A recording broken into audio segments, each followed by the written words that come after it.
Sound is on. All right.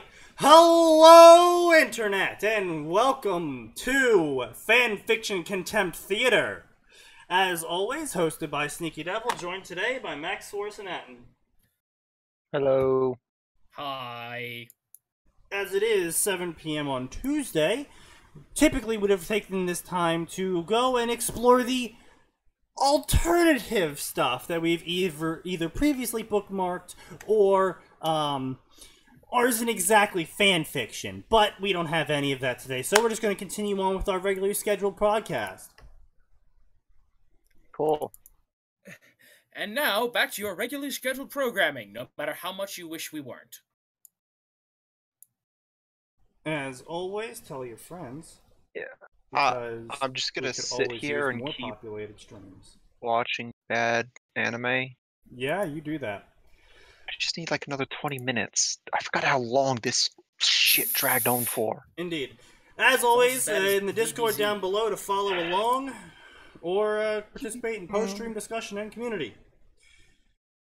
Anyway, so today we will be covering, starting with, I guess you could say, StarCraft-Warcraft crossovers, as has become our norm, apparently, because the wheel really likes StarCraft-Warcraft crossovers. And for the record, we don't have the graphic for it yet, but we do have a wheel. It's very fancy. I want to It's see this extremely wheel. fancy. You have yet to show me the It's called wheel. my mouse wheel, where I just scroll really fast and then click.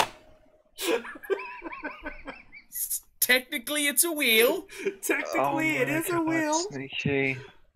Hey, you know what? You want to fork over the money? I will be happy to put together a wheel machine for you to randomly select Dude, our we don't... fanfiction. Okay, hold up. We can Hobby Lobby this thing. No, we cannot. We very much cannot. Well, I mean, we could Raspberry Pi it. I mean, I don't know. It's basically I don't know Hobby why. Lobbying it, but we're, going with tech But the nerd instead of version. wood and paint. I mean, I guess we could go to Hobby Lobby for a cheap box to hold the Raspberry Pi. We could. Anyway. Hello, Chrysanthemum. How you doing today? Shit, I'm out of water. I'm also do not have any alcohol. This is gonna be a good one. This is gonna Oh, be good, you finally ran out. Oh no, I'm not out. I just don't have it out. StarCraft: Reigns of War. After an incident with a warp gate, a large portion of Protoss was sent beyond time and space, only to exchange one enemy for another.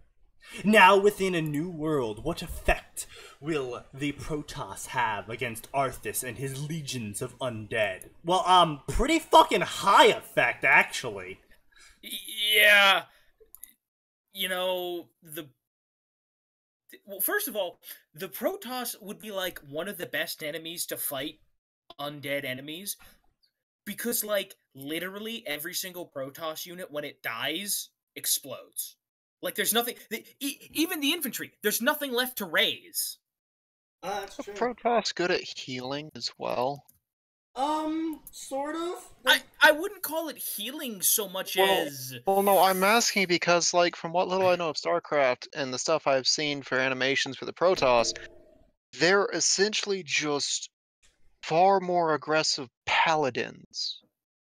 No, No, they have no. no healing. Yeah, no. No They're healing, really no. good at taking people that are almost dead and sticking them in robots. They're really good at that. Yeah. Okay, I don't think that's what we want to do with the undead. Arn brings up a fairly good point. Yes, I wonder, will a sci-fi army be able to beat zombies with swords? Such suspense. Yeah. Yeah. Spoiler alert, yeah. Protoss win. Oh, I'm sorry. No! It's a horde of zombies! Purifier beam. I didn't mean to spoil it all, guys, but Protoss win. Yes, Devil Spidey, we did in fact say zombies with swords. It's called Warcraft. And they tried to be clever. Reigns of chaos, reign of war, get it?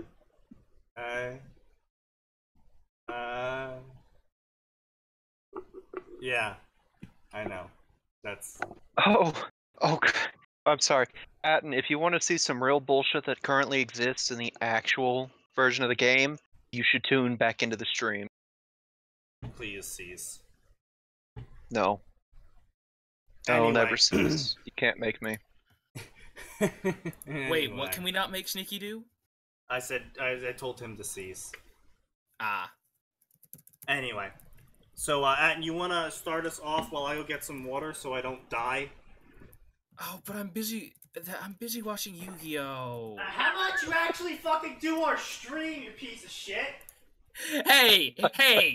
I closed XCOM! I'd rather you be playing XCOM! Why would you rather I'm playing XCOM? Don't give views to the enemy! The enemy, it's the website we want to hopefully make money off of. The website itself, what are you on about? Fight the power! It's not like I'm watching some other streamer, I'm watching Twitch itself. Wait, hang on. Is Sneaky planning to make his own streaming service? Is that why he's calling Twitch the enemy? I hope not. Because it would be terribly designed and be completely unintuitive. I can't fight Amazon! What the fuck are you smoking? What did you say? I can't fight Amazon. You're right, you can. We're glad Here's you the thing, realized Sneaky. that. You would find a way out of spite. I mean, I would. I'm not denying that. I was gonna say, Sneaky, let's be you'd real. find His a way to beat entire yourself existence is in an spite. argument. This is true. I have argumented myself out of an argument. I don't even know how. Honestly, I was actually kind of impressed. I'd rather not see Sneaky play XCOM So, nor Wildlands yeah, with Max. Thanks, Devil Spidey. Crush card virus. Yeah, Fucking we thing actually did. exists. We did Hate it. kind of derail a couple times there. Oh yeah, we did. That's what, Rails-ish. Anyway, 3, I think? yeah, I would say around 3. Alright. Anyway, so do you need me to reread the summary, or why does this have 36 chapters? Why does this only have 145,000 words? Wait, you said only? Why do you want to have more? Sneaky, Wait. there's 36 chapters. Yeah, that at 145,036, that's actually a pretty decent word count per chapter. I'm used to people that write more. Anyway, disclaimer: I don't own StarCraft, Warcraft, or any characters associated with them, as they are the property of Blizzard Entertainment. All right. Parentheses. Talking. Complete lack of parentheses or any other distinguishing feature. Thoughts. It's good that you put a key, but your key is stupid. Your key is fucking useless. Protoss-controlled territory. I give you props for putting it in there. And I mean, what's this? This isn't in the key. I don't know what this is. This is These squiggly. are It's anarchy. marks It's anarchy. that aren't in the key. Hold, brothers! Reinforcements are on the way, declared a zealot. Can't even fucking capitalize it, you piece of shit. Cleaving his way through the horde about him. Is that how they pronounce it in game? No, they say zealot. It's I was Protoss about to zealots. say, like, someone lie to Sneaky again? No, I just pronounced it to piss Atin off. We talked about this a while ago. And it fucking works too. Because he knows I get upset at Nosehair. Because here's the thing, I'm way less annoyed at Sneaky because I know he's doing it on purpose. Nosehair's just an idiot. His idea of proper diction is a... it's just atrocious and terrifying. What was that one word he said? I'm gonna add more to the derail, but what was that one word he said that we were just like, what the fuck are you saying? I have no idea. There's been a lot Which of those. one? There's been several. The fact that we have to ask which one. Yeah, Nosehair can't pronounce. Well, Nosehair in my can't speak. defense, Atin, I've had moments like that with Sneaky as well that are just as numerous. No, but these were like So. basic ass words that we were just like, how Sneaky, you forgot how to say "the" for 30 minutes. Okay, you know what? Fuck off! Did he I have a have stroke? problems! Did he have a mini stroke? This was when he and I used to stay up till like 3 and 4 a.m. just writing our Dark Souls fic, and for some reason, he forgot how to say "the" and kept saying "te." You know He what? was spelling it just fine, but he kept pronouncing it as "te," and I'm like, What, Nikki, like some kind of super weeb? do you need to go to sleep? Are you okay? Look, it was 4 a.m. Give me a fucking break. Focus on this Look, shitty story. dude, at 4 a.m., all that happens to me is my train of thought goes off the rails more often than normal. I At usually best, just pass out. I don't know what goes on with him. Can you eat a focus? No, you can't eat focus, unfortunately. These madmen aren't even reading. You're right, We are have reading. derailed severely. Let's get back on track to this curb stomp. Yes. Reading is Sorry. for corporate shills. Well, sign me up to Well, be a I want some Alright. fucking money. Sign me up. Alright, well, I know who we're immediately promoting to community manager. Arn? No. Clearly it should be Sauron, Lord of the Ring. The Lord of the Hi, Ring Isley. It's Warcraft, yeah? Starcraft. Yeah, you can laugh at our faces all you like. Don't worry, we'll get to your fanfiction in just a minute, Sauron. A small some- pocket of We're gonna get some Protoss Frodo warriors. slash Sauron fic up in this business. No, fuck off. A small pocket of Protoss warriors struggled Wait, that against exists? the most Who am I hated kidding? foe. Of course it it exists. fucking Darn it. exists. Why? Why, internet? The Zerg, as they brutalized the planet, the former found themselves defending from the latter. Jesus fucking, never do that. I understand former and latter are like a thing people use sometimes, but don't. No. In It's very perfectly fine. specific situations, it's fine. Yeah, in very specific situations, it's fine, but it's like this sentence could have been, the Protoss fought against the Zerg. Oh, no, here's Damn. the thing, Nikki. You know what fucks up this sentence? Everything? It's everything after the comma. As they brutalize the planet, the former, like, Yeah, get rid of true, that yeah, and just make yeah. it, the former found themselves defending from the latter's endless tide Yeah, of slaughter and horror. yeah, exactly. That immediately Thank you. sounds better. Yeah, But because they put as they brutalized, it fucks up where the target is supposed to be. yeah. The sentence. Within the ranks of this group of Protoss, there was a battalion of every unit the psionic race had within its forces. That sounds like a fucking retarded battalion. No, they're saying it's a battalion of every... That's what I'm saying. That sounds like a retarded battalion. There's no focusing. There's nothing that can really cover. Because, like, what are you gonna do with one zealot? What are you It's gonna not do with one one zealot. stalker? No. There was Within the ranks of this a group. Protoss- There was a group within the ranks of this group of Protoss was a battalion of every unit. Okay, so I thought they were saying there was a battalion made up of one of every unit. No, it's a battalion of zealots, a battalion of stalkers, a Okay. battalion of... Yes. That's still really fucking dumb. Like, you've got all these soldiers, just put them in decent, sensible, organized groups, but... Yeah, that is, yes. Anyway. So either direction, it's still stupid. Got it. Each doing their part. We lost Max. Did we? Oh well. Each doing... Oh, he's back. Is he back now? My Discord just restarted itself. I don't know what happened. Can we have turned something into that a isn't great complete trash for once? I don't know. I don't know. That depends on the wheel. That depends on the wheel. And the wheel decided this. And so we will respect the wheel. Well, we won't respect it so much as live in fear I of mean- it assigning worse stuff. Yes, Like, this if is true. absolutely needed, we could always go read actual literature. No. No. Okay, it was just a thought. They were initially sent to this planet dubbed a seed world due to the abundant status of exploitable materials to investigate unusual activity emanating from its surface. Once they Zerg landed, joke though, about exploiting it became materials here. all too clear that Zerg had discovered the planet and were in the beginning stages of infesting it in a quest. Okay, hold up. All too clear that the Zerg had discovered the planet? Are you fucking stupid?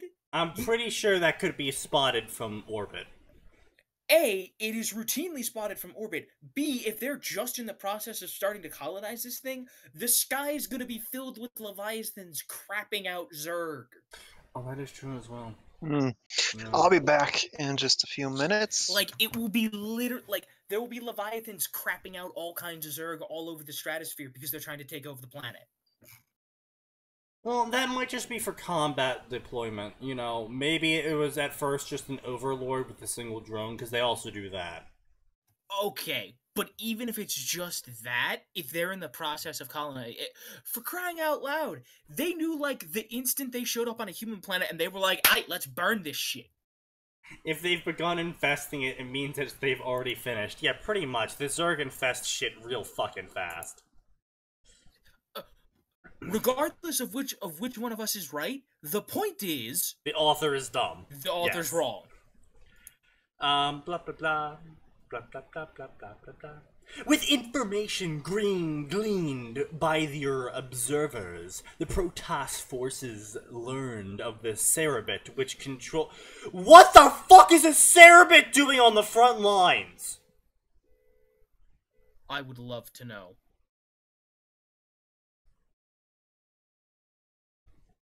And in response, a vast segment was sent in the hopes of felling the beast expediency.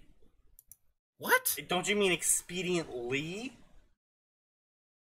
I Before guess. it could do any more lasting harm. The Dark Templars among them. I guess, okay, this is post-reunification?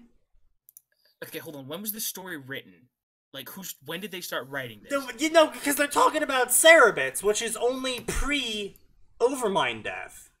Well, I was gonna say, they published this February 6th of 2012.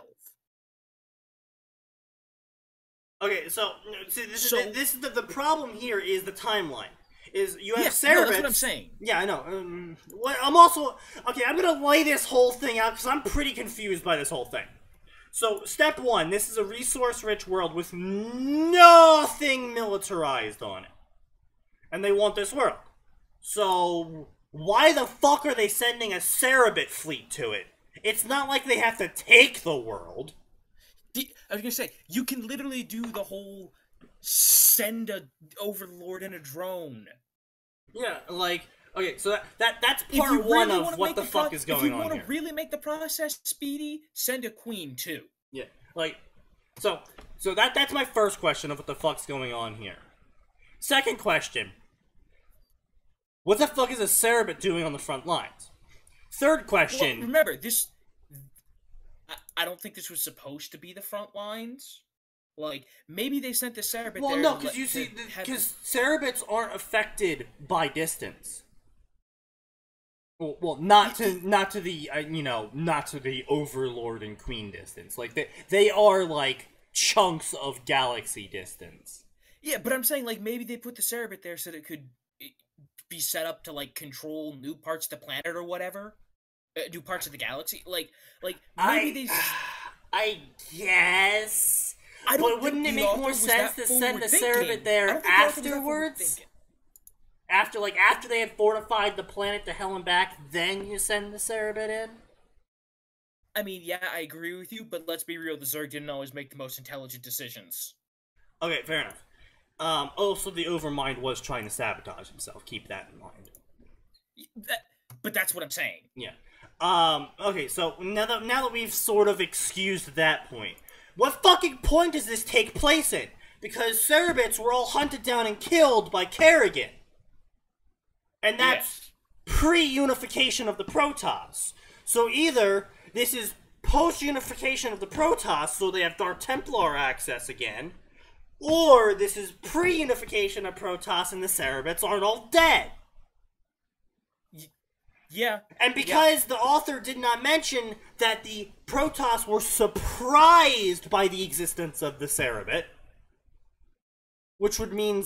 Oh, it makes sense because they're all still alive and haven't been hunted down by Kerrigan, which means this is pre-Kerrigan hunting them all down, which means this is not, this is pre-unification of Protoss, so there shouldn't be any Dark Protoss here.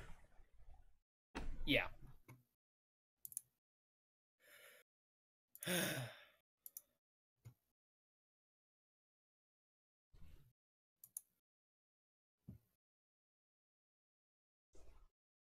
Also, thanks for making fun of my pronunciation of Cerebrate.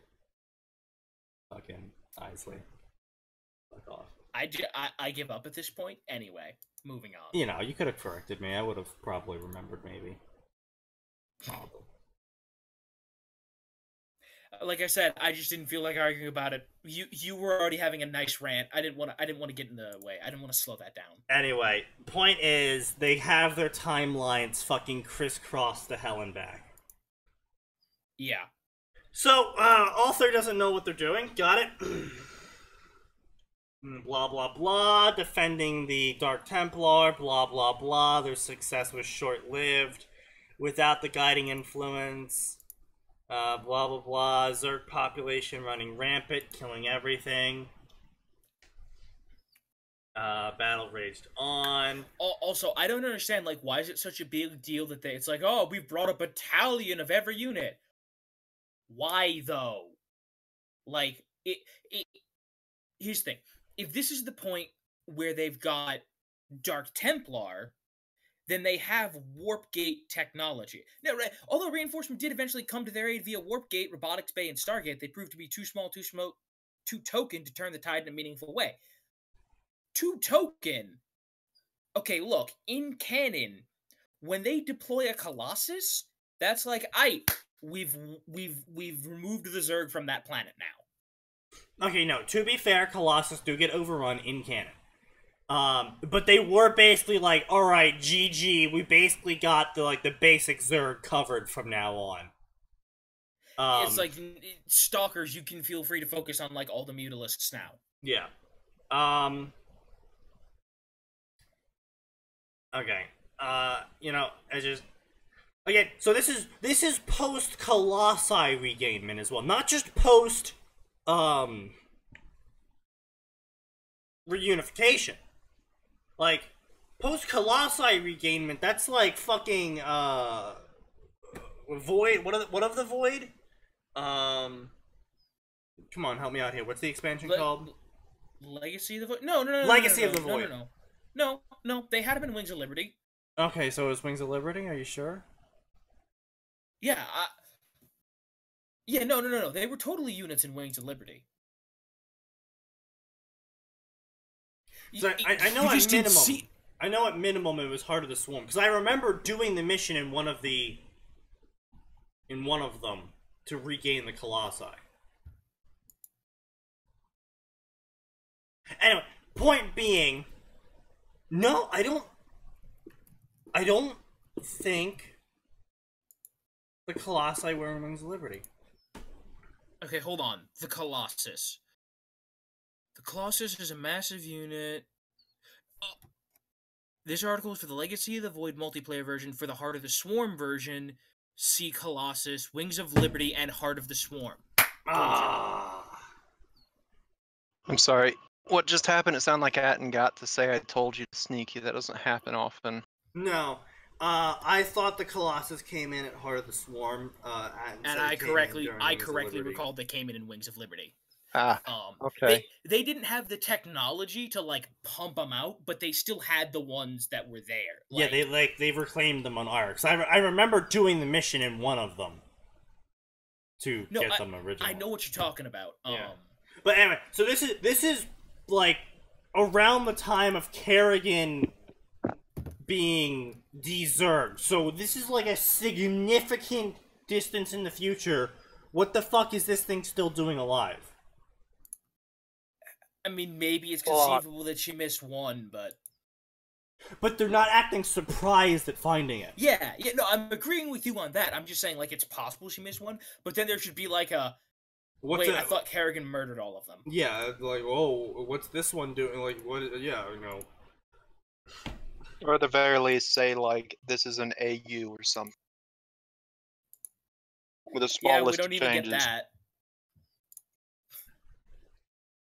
Anyway, so basically, time is non-relevant here, apparently, according to the author. And he doesn't know how vehicles work. I mean, you know how vehicles work? Blah blah blah. Warping is occurring. Oh, the Shield of Ire! Holy fucking shit! That's Legacy of the Void! That's Legacy of the Void! Oh, that's totally... This is Artanis commanding the Shield of Ire. What the fuck is the Shield of Ire doing on this know-nothing planet? What the hell?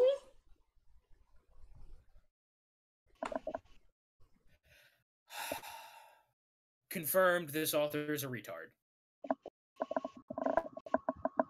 Blah blah blah, lost of intelligence. Like, look, even if this planet was super important and they didn't want the Zerg to get it, they would be like, hey, Max, you want to stop drowning your mic? Before we call our giant, super important spaceship, why don't we try just a normal mothership with a purifier beam? Bzzzt. What is this? Oh. Ignore him. Just keep going. It's a mini web tool.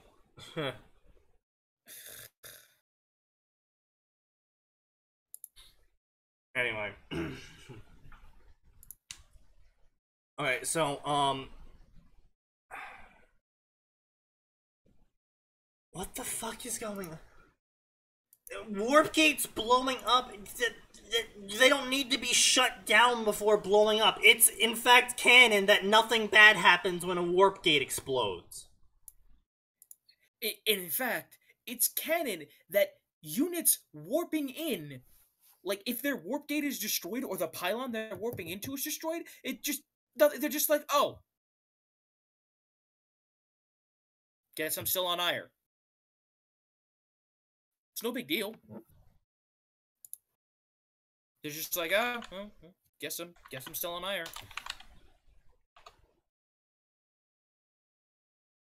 Cerebrate. Anyway. Okay, so we have a bullshit reason that completely goes against canon. Yeah, author confirmed mentally damaged. Yeah, so they don't know anything about the timelines in StarCraft. Apparently a single warp gate exploding took out the Shield of Ire into Warcraft. So it took out the ship that's capable of annihilating planets. I'm sorry, one warp gate. Yes, a single warp gate exploding.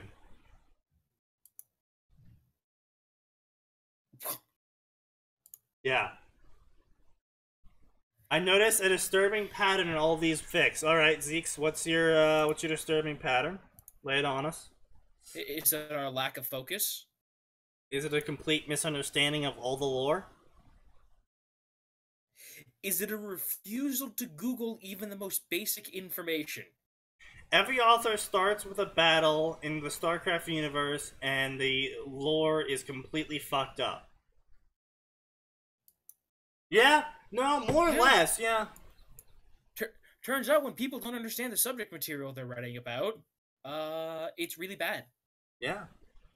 Alright, round and round the wheel goes. Where it'll stop, no one knows. Boom.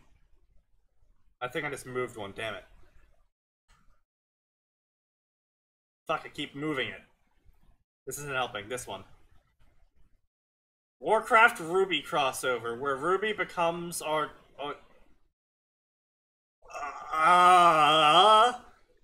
I'm sorry, what did you just say? And their companion was the grave. I will be dropping it in the Discord if you wish to follow along.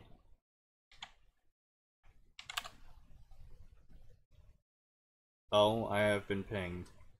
I'll link you one of my originals. Anyway, let's keep moving.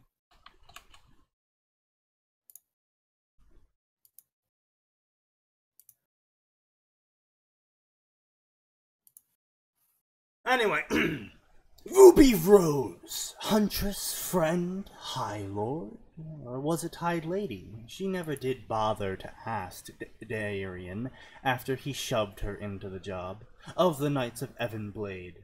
Death Knight Ruby. Please kill me, I want to die, this is the worst. But why?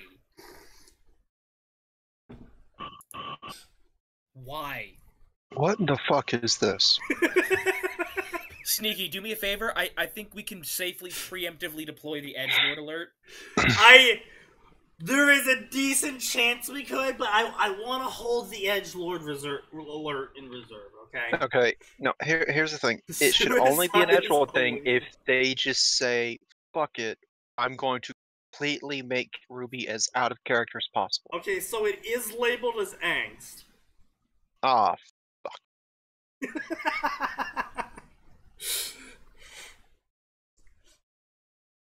Ruby Rose, second High Lord, High Lady, she never bothered to figure out what her title was, of the Knights of the Ebon Blade, sighed as she looked down upon the force of the former Scourge. It wasn't the 1,000 they had started with. Some had managed to die, and a few, very lucky, member had actually managed to make peace with their undeath and settle down. But it was a respectable force, still numbering over 900. They were, after all, one of the most dangerous forces on Azeroth, and had been raised because they were more dangerous than most. They did not die, again, easily. That, in fact, was the part of the problem she was facing. Azeroth had finally managed to enter a time of peace, one that looked like it would actually last for a while. And the knights were growing restless, not used to having nothing more than bandits to fight. The solution had come from the strangest place. The Titan Azeroth itself had offered to open a portal back to Ruby's homeworld on Remnant. Oh, Jesus fucking Christ. Oh my god.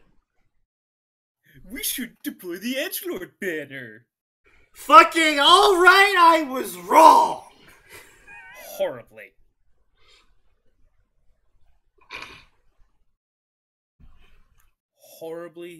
Horribly wrong.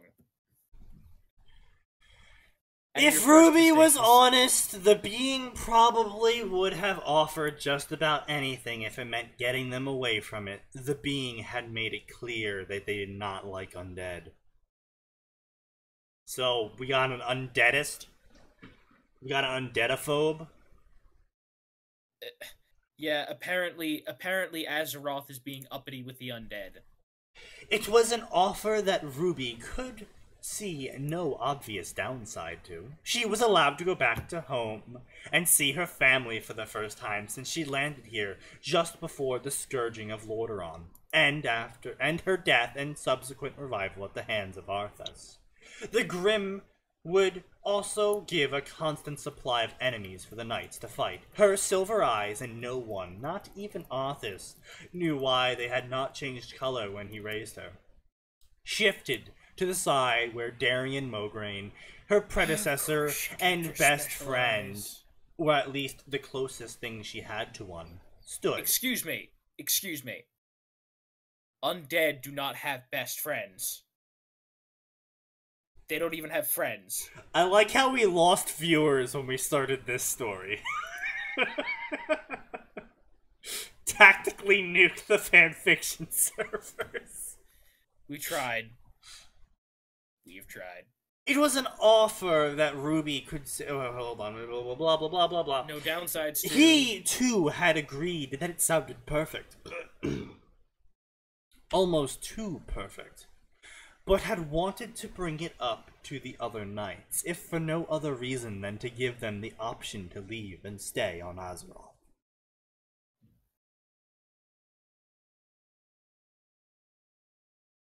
No, apparently they know nothing about the lore of undead. No, okay, to be fair, the Death Knights did get most of the Death Knights did get their sentience back. Yes, this is true. However, the quests they still do, even after that, are questionable. Oh, no. I know that. I just felt it, you know. Yeah. it bared mentioning that technically they got their sentience back. Oh god, it gets worse. Which led to her current predicament, addressing the matter before the crowd gathered there below. 20 years had not made Ruby Rose any more socially adapted than she was when she was 15. If anything, she was worse at it when she was back then, because while she refused to break and hate the world like Sylvanas had before the end, because that meant the Lich King had managed some form of victory from beyond the grave, and she'd be damned if she gave him that, she was certainly bitter. She turned back towards Darian. It's times like this I hate you for putting me in charge. You know that, right? He looked over to her and a slight grin on his face. He had lightened up considerably. If I got stuck running the Knights of the Ebon Blade, I'd be mad too. They're a bunch of jackasses. Considerably since she had taken charge. Something she took as a sign it wasn't impossible for things to get better. What's wrong? Is the pale horsewoman scared of talking to people? The pale horsewoman. Yep! Kill me now. She threw a glare his way. Don't call me that. Pale horsewoman. The name she had been given by Arthas when he first raised her. Okay, let's get things straight. A woman who is a man-at-arms is still called a man-at-arms. A woman who is a horse rider is still called a horseman. The reason why they are called this is because it is a title, not some sort of gender bias.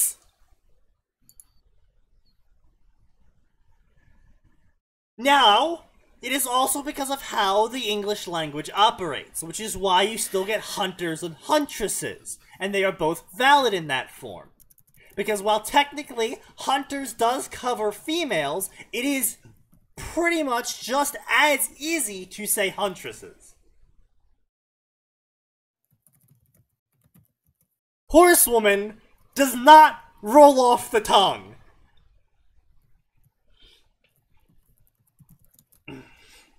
Chernobyl wasn't half as bad as this. I just want to point out, I feel like the term Pale Rider would work just as well. A Pale Rider probably would have actually worked better. Or fucking, like, they could have come up with some sort of reaping meme or whatever for her. Yeah, like, I was expecting a reaping joke. Like the Pale Reaper, the Silver-Eyed Reaper or something, you know? That would have at least made sense and not have been terrible. Yes, I realize horsewoman is, in fact, a thing. I'm just saying, it's still a title to call them horsemen. So, English. Woo. English, do you speak it? 0 out of 10 would have been tossed out of a helicopter by penis. Oh my god. Our chat is just full of the most pleasant people. So far, the problems with this fix sound like biased bullshit. I mean, yeah, we're not orators, we're not editors, we're not really even writers. I mean, we've written, but we're not the people that are outputting, you know, K's worth of words a month. I was gonna say, we've written things, but we will be the first to say that just because you write something does not make you a writer. We are aware of our shortcomings. By no means have we ever claimed to be a source of unbiased opinions in education. Never have we done such claiming.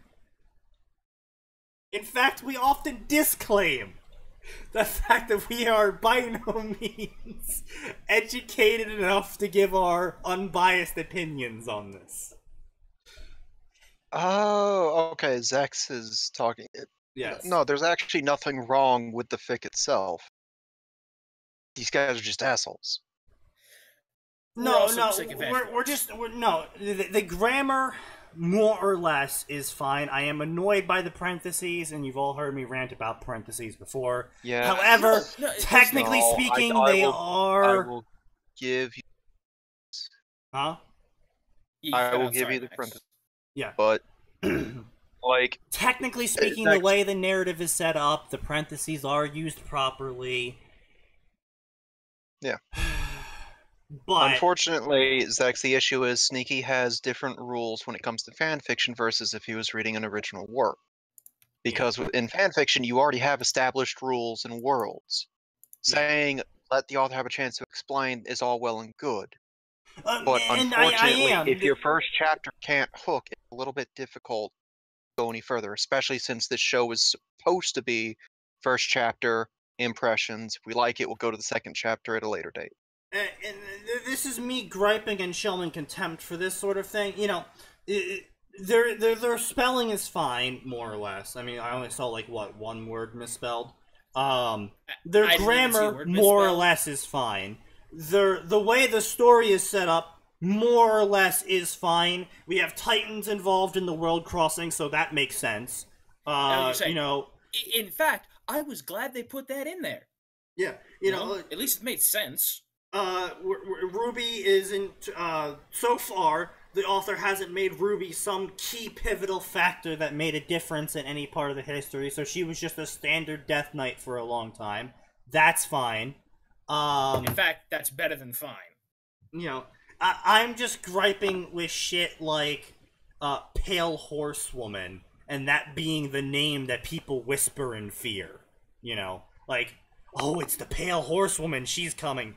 Name doesn't exactly inspire fear, if you know what I mean. Well, no, hang on, Sneaky. To be fair, it is completely possible to write a character, give them the name of Fluffles, and that name would still be spoken in fear because of how terrifying the character call me Tim. Yeah. Or, like, a great joke from SAO Abridged. Yes, I realize I misspelled Patreon. Oh my god, did you actually just... Yeah, I kept Where? it there on purpose. In the panels down below.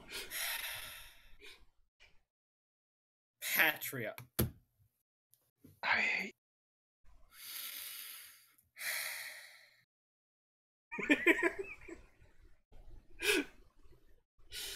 Anyway, I'll probably fix that eventually.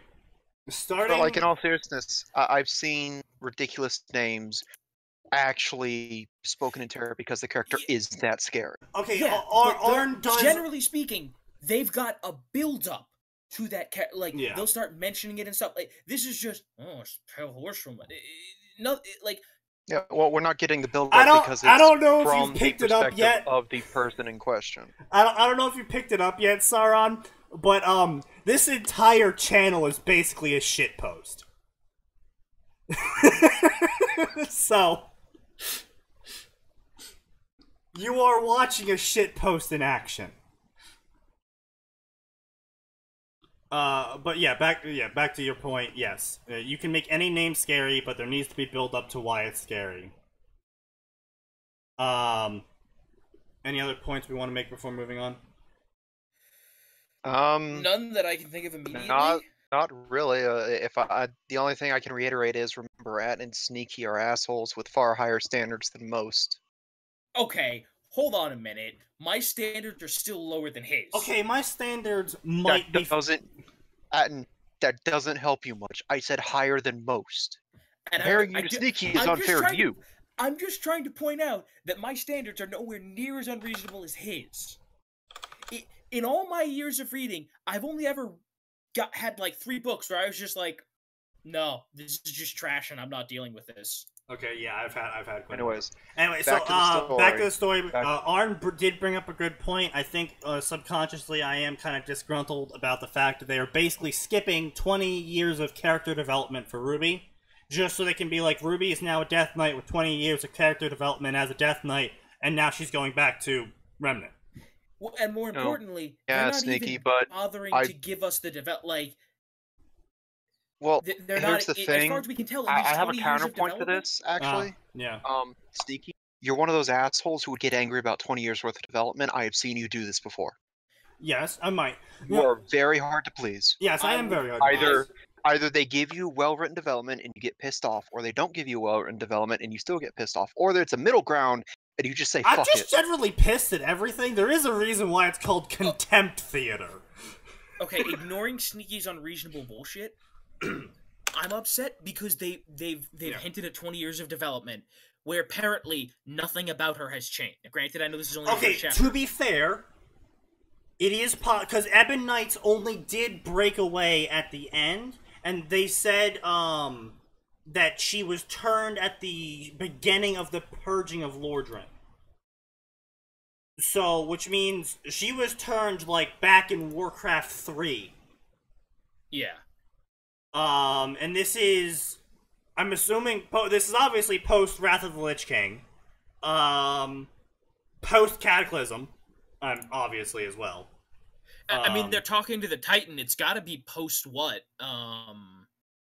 Pandaren, I guess. At minimum, post Pandaren. So, fucking hell, 20 years actually. That's like post Iron Horde. That's like post every expansion that's come out. Alright. Yeah. So this is like super far in the future.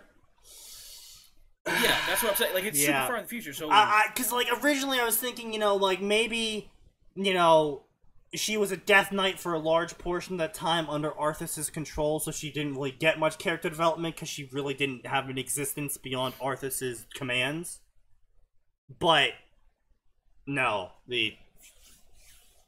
That's where you're wrong. Yeah. So there was some character development that should have occurred that we should have been able to at least at minimum get a hint at. Besides just 20 years have done nothing for my ability to speak to people. Anyway, we might find more out, we might not find more out. Let's finish it off. So anyway, blah blah blah, reference, speaking about death, Pale and Horse, Despair, also named by Arthas. Oh, her horse is named Despair, I mean, that's a cliche. Alright, hold on a minute. No, it's a cliche Death Knight name, it's fine.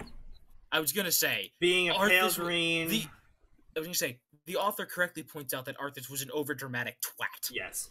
Apparently no, Max, you don't understand. Sense of humor, hated the title. His name is Arthas, and he's written by Blizzard.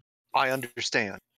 When he came back from being turned into a Death Knight, the first thing he did was walk back into his city, into his, like, home capital town, where they were throwing him a nice, big, dramatic return. They're like, the prince has come back! He walks into his father's room, and his father's like, son, what are you doing? And he's on the knee and stuff, and he looks up with his little edgelordy hair. Succeeding you, father, and then beheads his father and takes the crown. Like, oh my god, yeah. Arn does bring up a good point. Don't criticize tropes, because you've probably done it before. It's like, yeah, but I fucking hate my shit that I wrote 2 years ago. I hate the shit I wrote last month. We hate it. We recognize that it's terrible and tropey, and we wish we could do better, but we're not talented enough for that. What's Arn? I don't think any of us accused the other of using a trope that was used by ourselves. No. They're saying, Arn's just making a general statement of people that say you hate this trope, but you did it yourself as well. No, whoever of you said, I don't know who's who. None of us said that. I don't really bang on tropes because they exist for a reason. They're well established. I love when they're well used. Yeah, I just bang on them when they're used poorly. I dislike tropes because they're often used poorly, but I do see the point to them. Yeah. Well, there's a lot of tropes we bang on, like fucking every fucking Naruto story. Yeah. I mean, again, it starts off describing his blonde hair, his blue eyes, his orange jumpsuit, like... There is genuinely bad tropes out there that you do want to avoid ever using, because they are just genuinely just bad writing. Yeah. But there are tropes out there that are perfectly fine to use. In fact, you're probably gonna... It's almost impossible to write a story where you don't use any trope. Hell, Honestly, breaking an excessive amount of tropes is a trope. The trope itself. I was gonna say, yeah, it's sadly reached the point I'll where it is now do a the opposite trope. of this trope. Actually, that trope also exists. Damn it. That's a trope. It's a meta trope. You're gonna meta trope yourself. Don't meta trope, kids. Once you meta trope, Unless you you're never go One back. Punch Man, then you may metatrope away. But anyway, yeah, the real point's the quality of the writing, not to lean on tropes to use them as a crutch. Tropes are there to guide you, not to be the narrative itself. Well, I mean, unless you're attempting to go for a trope narrative, in which case I really hope that's a comedy. I don't know if I could take a romance I mean, like that. again, if it's a comedy, then it works. If it's a crack fic, there's a lot more you can do, because it's not supposed to be taken seriously. I was thinking at that point, it's all down to personal taste as well. Which, granted, most of this breaks down to we all have specific tastes. We butted heads on some of these stories because our tastes are just that different.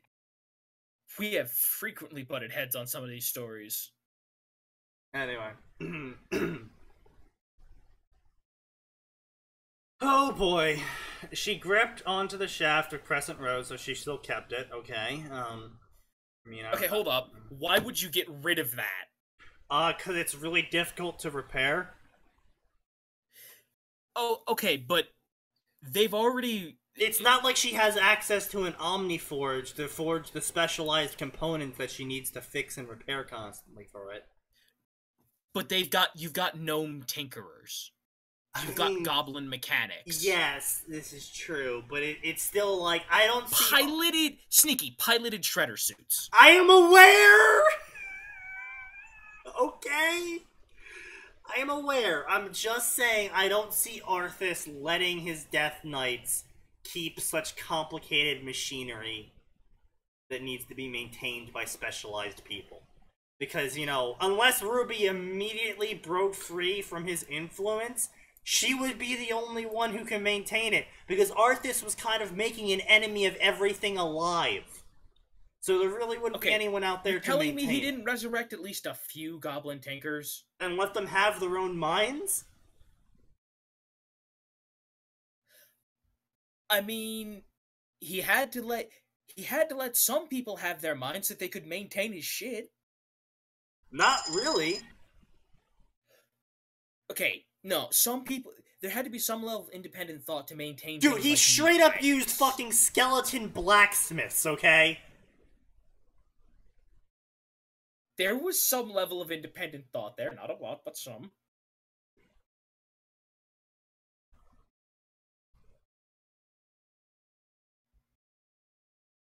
Mary Sue's were like the shit in, I don't know, the 70s, but now they're trash. Well, yes, Mary Sue's, everything turns trash when the normies get a hold of it. The normies, my god, you sad fuck. But no, in all seriousness, anything that gets overused will inevitably be, you know, drowned in trash of it. But anyway, not Frost Crescent, not Morning Rose, or any of the shitty names her subordinates attempted to dub it, since she had reforged it with the fragments of Frostmourne and Shadowmourne. And now we come to the part where our annoyance is justified! I don't get it. I was fucking right. I don't get it. What do you mean? He doesn't know what Frostmourne. Okay, so Frostmourne and Shadowmourne were two unique artifacts crafted by who fucking knows. Let me see if the wiki has information on that. Keep going. Yeah, back when I was playing, there was no information on it. They are really old artifacts. They eat souls and shit. They don't just eat soul. They don't eat, like, they take a soul and they leave it in there. Yeah, like the soul gets stuck inside the blade. Are they supposed to be fragmented? Yes. They're supposed to. Frostmourne and Shadowmourne both did get shattered. Yes, yes, with where we are, they did. And someone thought it was... Yes, and someone thought it was totally cool to let the headmaster of all the Death Knights reforge their weapon with pieces from both weapons, yes. I don't. I'm pretty sure if nothing else, the Silver Order would have had something to say about that. I'm pretty sure a lot of people would have problems with that. I'm aware. Okay, but from what little you told me, these things were created by God knows who. Apparently, I'm guessing required some amount of effort to destroy because of how dangerous they are. And I'm supposed to believe that Arthas was not immediately set upon by every faction. Oh, he was. Attempt to stop him. He was from reforging these. Oh no, he did. No, during his death, the blade broke. They got broken. Yeah. And when he first got Frostmourne itself, he was in the middle of basically the cold ass frozen North Pole and murdered his best friend, so no one knew he had it. Yeah. Or thought he murdered his best friend. There was some nonsense retconning. Yeah, so there's not even information on the origin of it. It's just when Ner'zhul was transformed into a Lich by Kil'jaeden, his spirit was shackled to a magical suit of armor, as well as the runeblade Frostmourne. Okay, so it's straight up a Titan created the blade.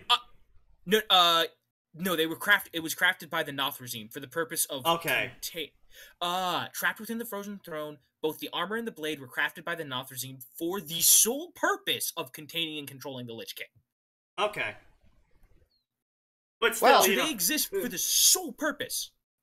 But in other news, it boosted your ability to control undead, and it ate souls and empowered you with them.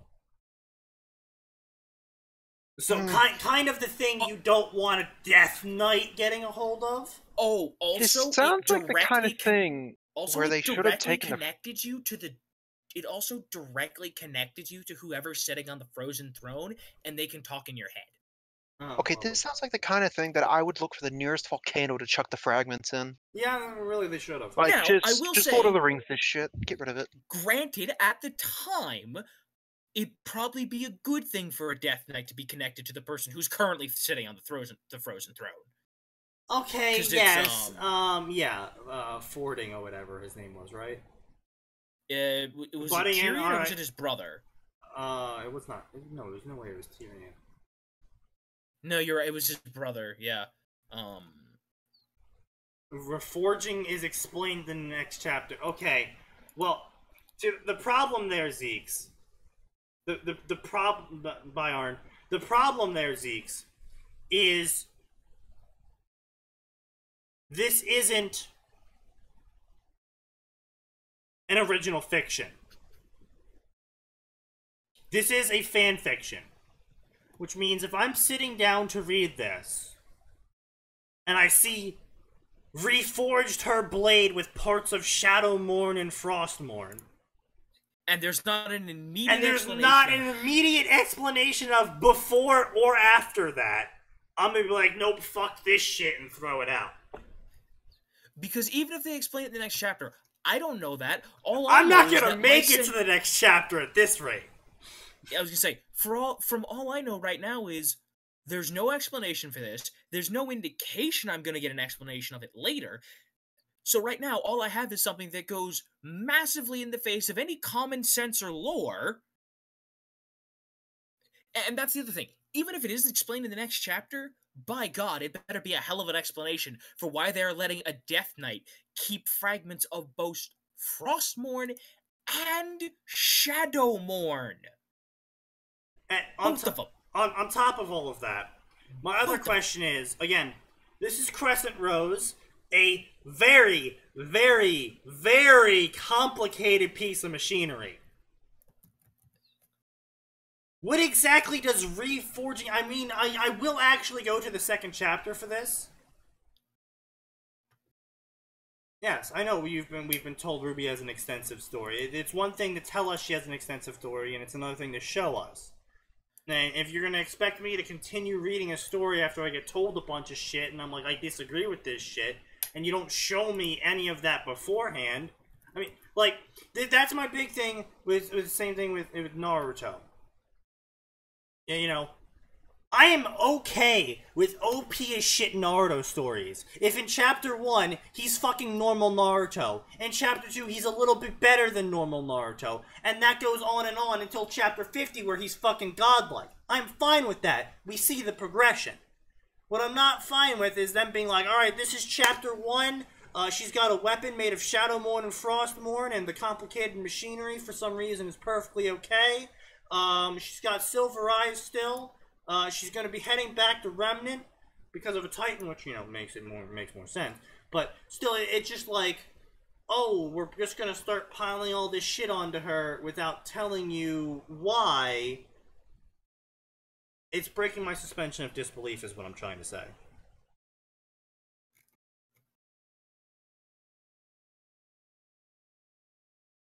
Significantly. I mean, I enter all stories with a actually fairly flexible suspension of disbelief. While there is other things like spelling and grammar and the plot itself that makes me nope out of a story, if the plot's interesting and the spelling and grammar's fine, it actually takes quite a bit for me to go, fuck this shit. And there's a wide range of stories that I normally wouldn't read if the author does it well. But again, like I said, this is a fan fiction, not an original fiction. There is certain things that I'm looking for in the first chapter to make me read more of it. It is like Ruby to rename her weapon for the nostalgia factor. But, and you're right, reforging it does sound like her weapon broke originally or something. But the author could have included then, she gripped onto the shaft of the reforged Crescent Rose. And we're like, okay, so it's not the old one then. The old one broke. The way they have it here, inside the parentheses, make it sound like she took Crescent Rose and then slapped fucking Frostmourne and Shadowmourne on it. You understand where my problem comes from with this? Yes, I am nitpicking.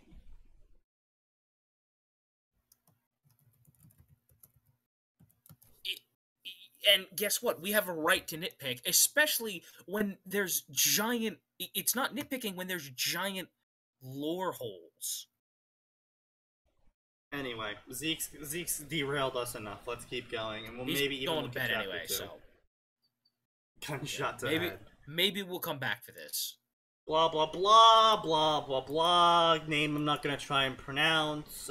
Chattering groups. High Lord Rose left the room. Who could blame them? She gathered them all up, dropped the bomb.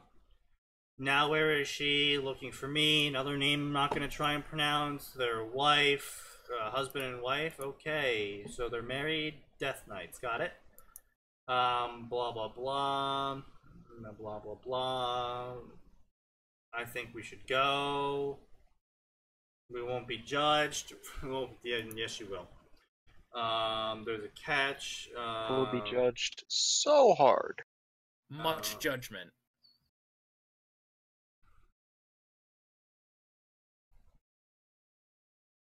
Heard Rose grumbling and passing about Malfurion being the same way. Orcish shamans weren't the same, but he had never spoken to a Tauren or Troll.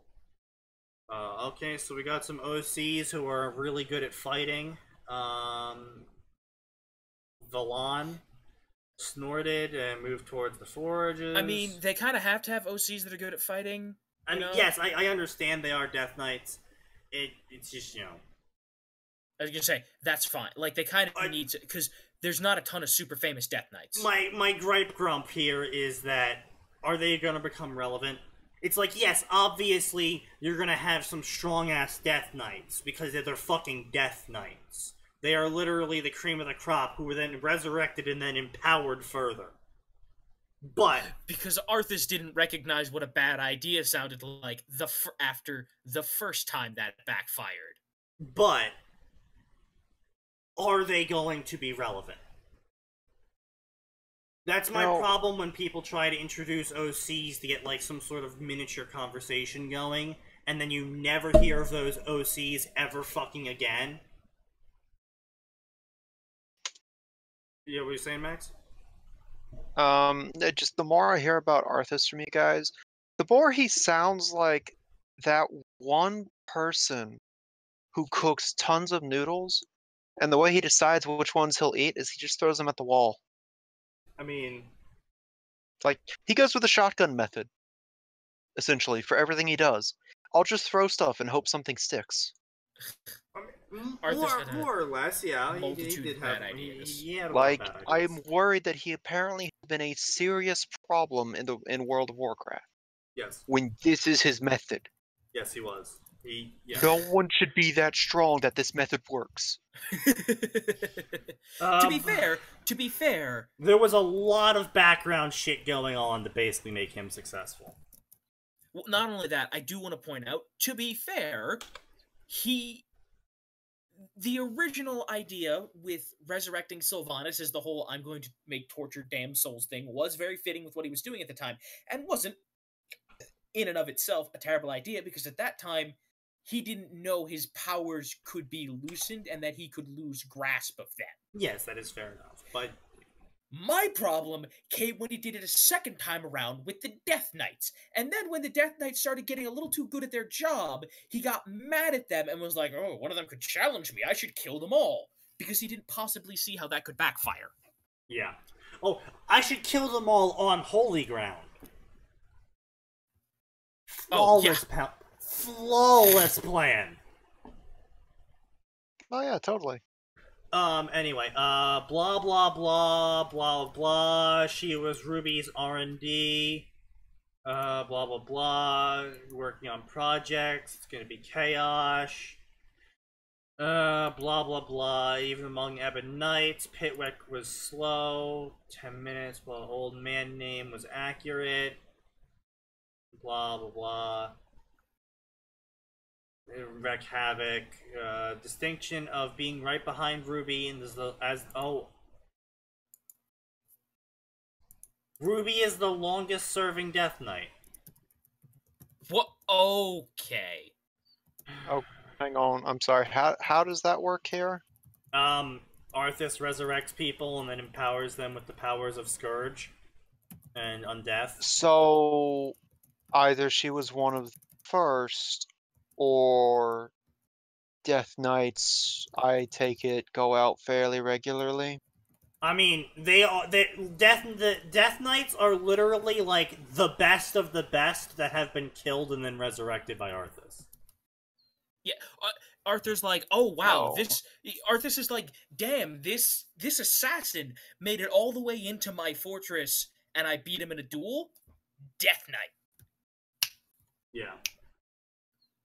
He's very practical, this Arthas. Yeah. Anyway. Blah, blah, blah. Hello, you're not gonna ask me anything. I know why you're here. You wanted to go. Blah, blah, blah. Shouldn't be surprised. The old man was as intuitive as Ruby was insane. Okay, that doesn't tell us much. Wait, I'm sorry. I zoned out for a moment. What? Okay, so she's waiting in spot for the old man of the group to come show up. And she approaches him, and she goes, you're not going to ask me why I'm here. And he goes, I know why you're here. You want to know if I want to go, seeing as I'm on good terms with my not dead family. Okay, that's really weird, but okay. Well, I mean, that's a fairly obvious thing. If you know someone is, like, on not shit terms with the family they were taken from, no, you'd be like, hey, are you gonna follow us? Like, that's no. not really, like, it. You don't need to be fucking Sherlock Holmes to figure that out. Well, I'm not even talking about that. I'm just talking about, like, I mean, yeah, I guess it can happen, but generally because Warcraft is similar, the world of Warcraft is similar to the world of Warhammer in that things will usually get worse on a consistent basis. Yeah. That has never happened to the best of my knowledge. Okay, it doesn't happen canonically because typically the whole undeath thing is sort of frowned upon. But you gotta keep in mind this is 20 years into the future, and they did kind of help kill like 10 world-ending threats. Yeah. Yeah, so I mean, yeah, I guess it could happen. It's just for me, that's like a. Yeah. Also, he's just saying that he's on good terms with his not undead family. Like that's just really late. Like, why not give us like what does on good terms mean? I mean, like, I don't really need him to define that. You know, I don't need his whole life story, but a little bit of information. Maybe. Honestly, I don't need it. On good terms makes me either think, A, they're not trying to kill him every second, or B, he visits them like every weekend and tells the kids stories or something. You know. From those two ranges, that's still considered good terms, and maybe he wants to stick around and watch over his family because he doesn't age and therefore is basically, you know, mortal. Yeah. But again, it's an obvious question. I'm not sure why she's like, wow, he's so intuitive. It's like, no, you're just fucking dumb then. Anyway, so what's your plan? Of course I'm gonna go. Can't you imagine everything that I might find out there? You remember when we worked on Crescent Rose? It was a marvel. An entire world of engineering like that. And I'll totally go, why do you do that? Call him Arthas. It always bugged her. Wait a minute. So now he's just going, an entire world of engineering, and he's going. Also, after Ruby regained, like, this guy was able to help her make a weapon. Like, why would they not start equipping all the Knights of the Ebon Rose with that? I mean, Ebon Blade. Not Ebon Rose.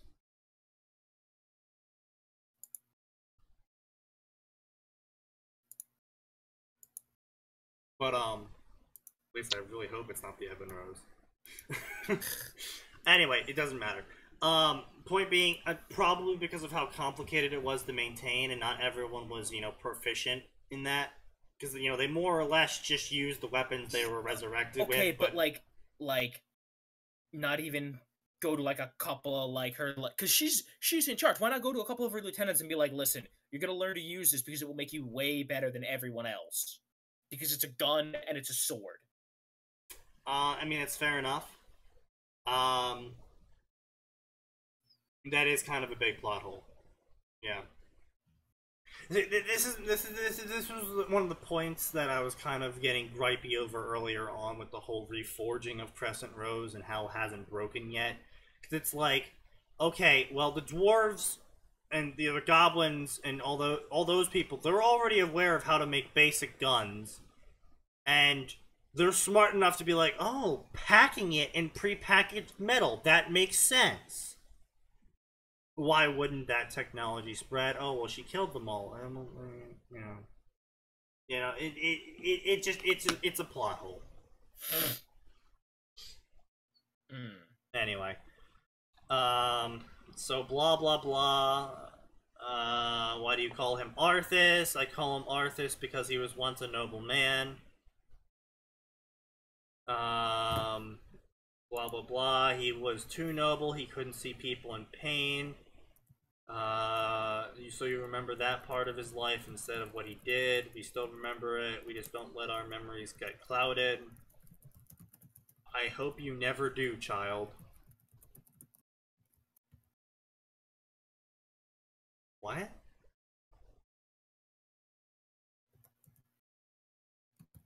Can you make sense of this?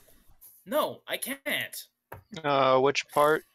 So you remember that part of his life instead of what he did after. We still remember it, we just don't let it cloud our memories of what he used to be like. I don't get it. He looked up, a sad smile on his face, and I pray you never do, child. Is he trying to be deep? No, I think he's genuinely wishing she doesn't remember it. What, Max? You gotta... I think it's supposed to be some deep thing about how I don't know, he doesn't want her to ever have that moment in her life where she has to ignore what someone did after the fact. Like, I'd rather remember him as the person he was when he was alive rather than the monster he was after death, kind of thing. Oh, okay. I think that's what they're trying to do. Okay. I might be wrong, though. Yeah, like, that was just a really confusing way to put it. And there's Xexus with his rant. Good night, Xexus. I hope you're actually going to sleep this time. You people need to go to sleep when you say you're going to go to sleep and stop staying up out of spite. This is ridiculous. It's not healthy. Not And we should healthy know. indeed. We should But- know. Yeah. I'm sorry, there's plenty of black story. I call the critique of this fic bullshit. You seem to have forgotten that fics are more than just the first chapter. Disregard the potential of the story. Be good if it's not written in sequence. Real books don't work like that, and neither does fan fiction. Winding and backtracking are both valid literary tools. With that, I'm obviously... Yeah, like I said before, Zeeks, because apparently you didn't fucking listen to me when I said it before, and I know you're not listening now because you're already gone. Fan fiction and original fiction are held to different standards by me, because in original fiction, you create the rules of the world. So if you want to tell those rules after in media res, or after some big event already occurs, so people go, oh... well, I was interested by the big event, but now I'm interested because the rules were explained, and now this is all interesting, and I want to read more. With fanfiction, you already have preset rules of the universe. Starting a story with 20 years after Harry Potter had eaten everyone's soul on the planet and moved on to the next one as a child this time, and you go, hold on a second, wait, what was the first part? And then commenting, oh, you're not giving it the proper backstory that it has in the rest of the chapters. Well, it doesn't matter, it's a fan fiction. I'm coming in with preconceived notions of how everything's going to work, and I'm looking for the author to either challenge them or frame them in a new way, or just roll with them and see how funny and silly it can get if you take something to an extreme. If I'm coming in to see a Death Knight Ruby fic, I kind of want to see Death Knight Ruby. I don't want to see 20 years after Death Knight Ruby and she's gained all the experience and done all the adventures. So she can go back to Remnant and be an OP piece of shit who goes around slaying Grim left and right, who, no doubt, because of her blade, is going to have some miracle cure for the Grim.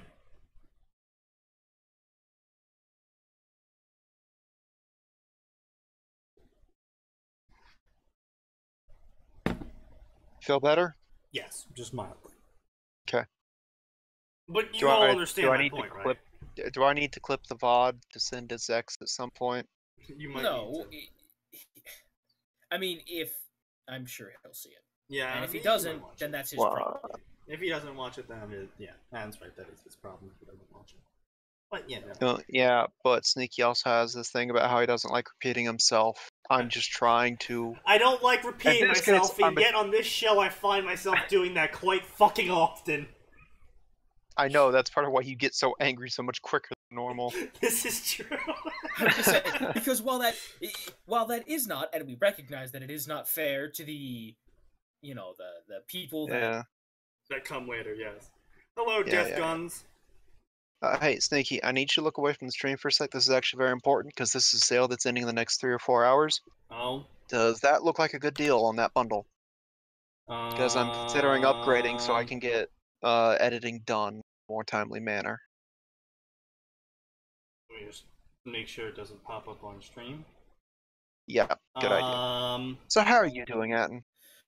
Oh, just contemplating suicide because of these stories. Death Gun XX. Hello, Death Gun XX. Ryzen. Damn, son. 60. Oh, holy fucking shit.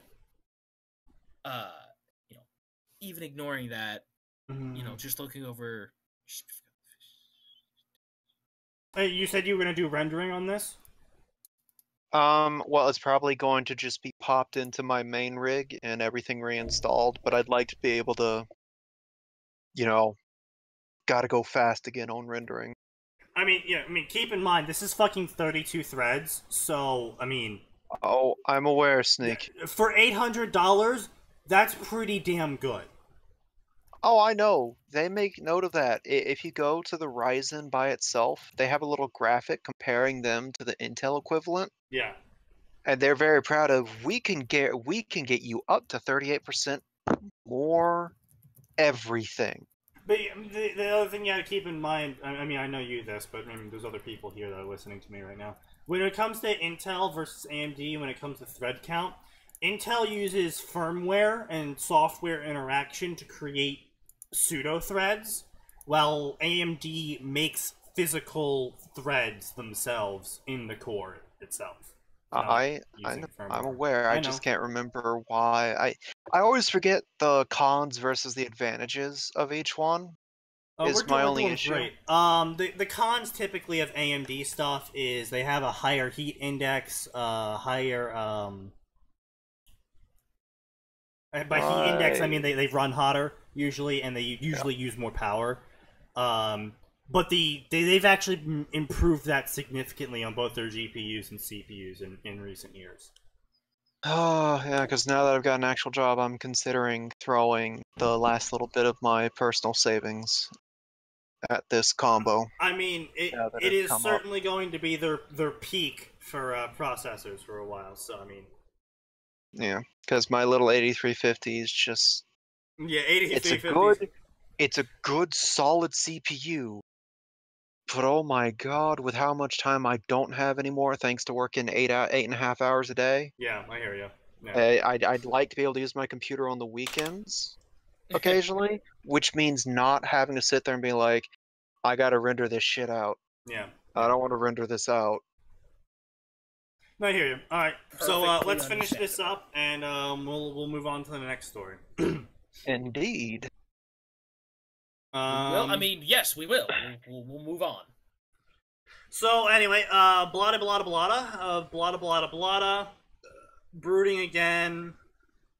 Okay, so let's see. She stared at the warglaive in her hand, the one that Illidan had given her, before he slammed the Legion portal shut to Azeroth for good. See,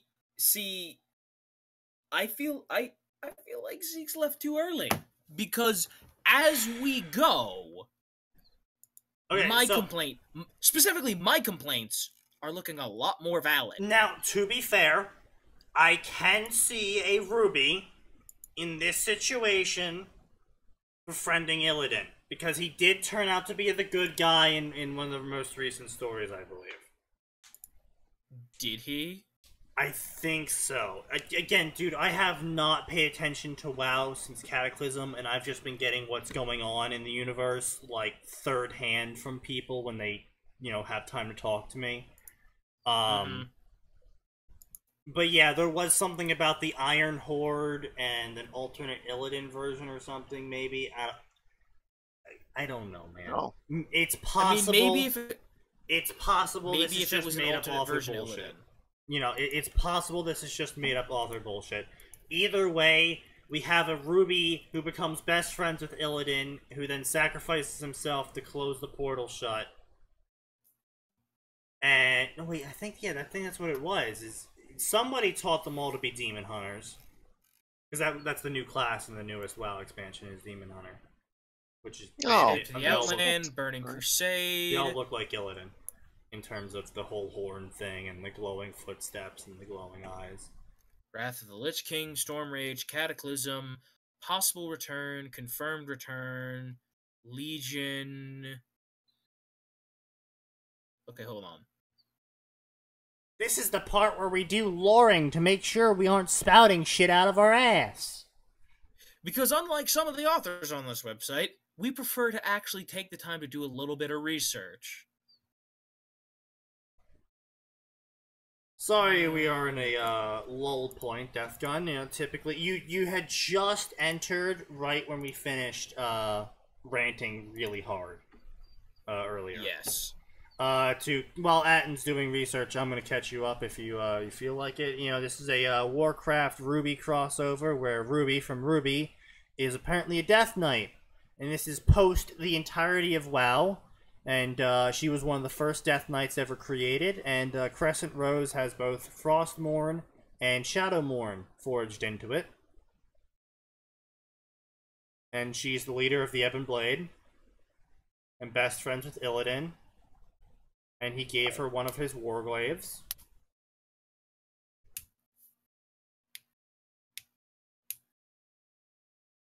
Anyway, you get back to me on that research, and Yeah. I'm just reading as much as I can. It was times like those that Ruby thought if she was cursed, seeing everyone she cared about seem to die, go insane, or both.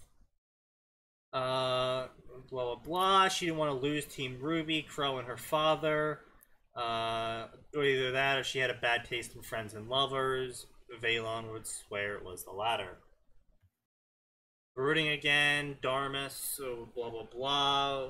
We have friends, blah blah blah. Fallen Crusader, blah blah. I remember all these OCs that died.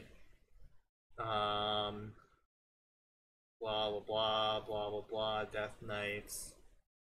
Go to sleep. I don't need sleep. You can enjoy the sleep. The world won't end because you go to sleep. Good night. Good night. Good night. Line break, being marched out, female, night elf, red brand, run down to the forges and tell them I need to see him in the war room.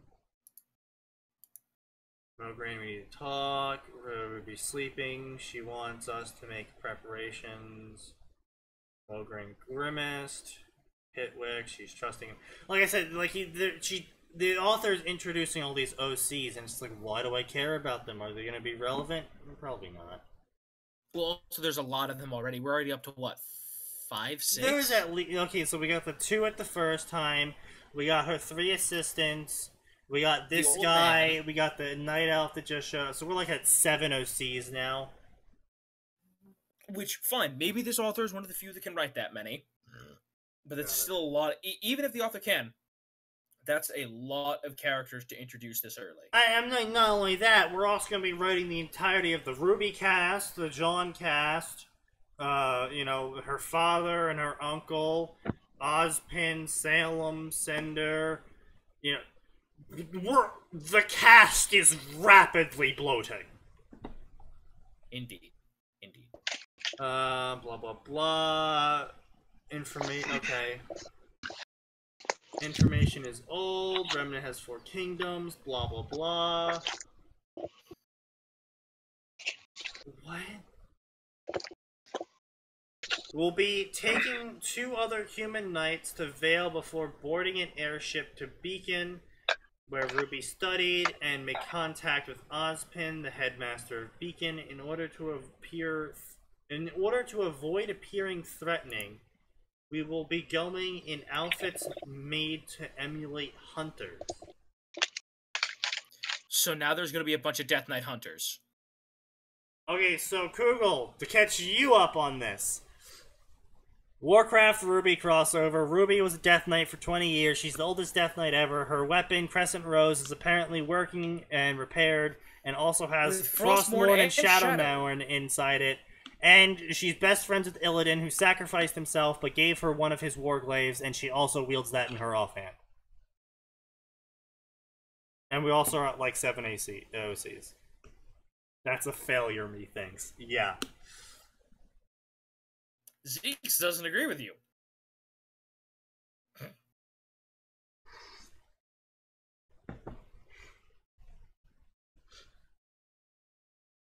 Already finished. I don't see the practicality of this outfit. Apparently it's what she used to wear. Oh, was it the stupid battle skirt thing? It's probably the fucking battle skirt thing.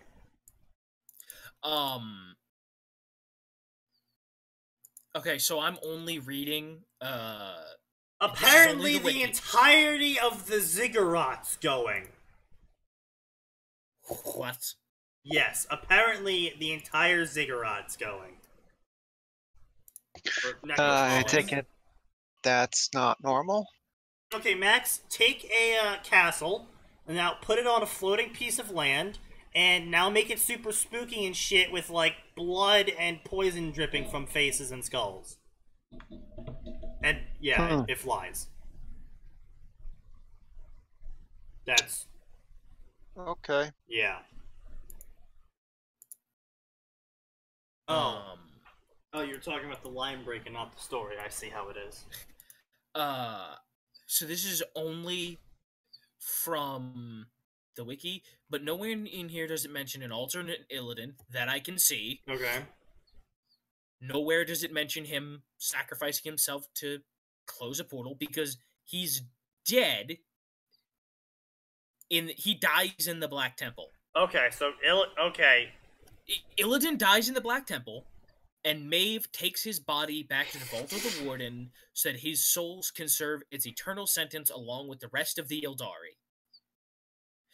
Prior to the events of Legion, Gul'dan finds his body. They think he sets him free, but they don't know. During the Demon Hunter campaign, it's found out that his soul is still stuck in the Twisting Nether. He gives the player 2 missions: find some guy and give him a bunch of detailed information about the Legion and convince him to join the Demon Hunters and regain the Keystone to invade the Legion worlds. Okay, so what I'm hearing from this is nothing the author described is physically possible without lots of hand-waving. Got it. The only thing I could think of would be, while his soul's been summoned, after Illidan is spotted by a demon, he tells the player they will not contact him like this in the swirling pool again, and he trusts the player with the Ildari, officially proclaiming him/her as the leader of them. The spectral image fades. So the only thing I could think of is that he hands you one of his glaives symbolically, but it doesn't mention you getting an item. It just says that he names you leader of the Ildari. Yeah, so,